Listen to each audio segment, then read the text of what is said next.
In today's video, I'm going to teach you how to connect Gmail to n8n. By the end, you'll have a secure Gmail connection ready to power your automations and triggers. First, open your browser and go to n8n.io, then sign into your n8n workspace. From your dashboard, create a new workflow so we're starting fresh. You'll see an empty canvas where we'll add our first node. Click the button to add your first step. This opens the node picker, which lets you search across all available integrations. In the search bar, type Gmail and select the Gmail option that appears. You'll notice email-related nodes can act as regular action nodes or as event-based triggers. For this walkthrough, we're setting up a trigger so your workflow can start automatically when Gmail events happen, like new emails.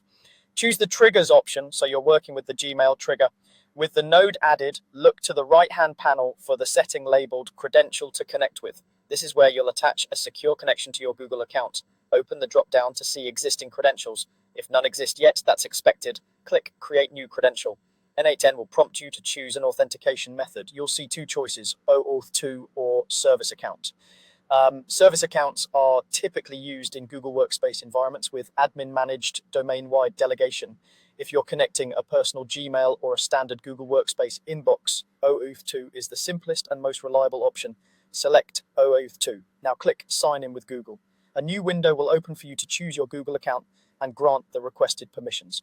These permissions allow n8n to read events and act on your behalf within the scope of the node. Make sure you select the correct account and confirm access. If you don't see the pop-up, temporarily disable any pop-up blockers and try again.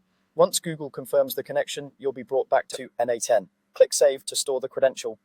Saving attaches the credential to your Gmail trigger node and makes it reusable across other workflows, so you only have to authorize once. That's it. The Gmail connection is now live. You'll see your credential listed on the node, and the Gmail trigger is ready to listen for events. From here, you can configure the specific trigger behavior and connect downstream nodes to process incoming messages or notifications.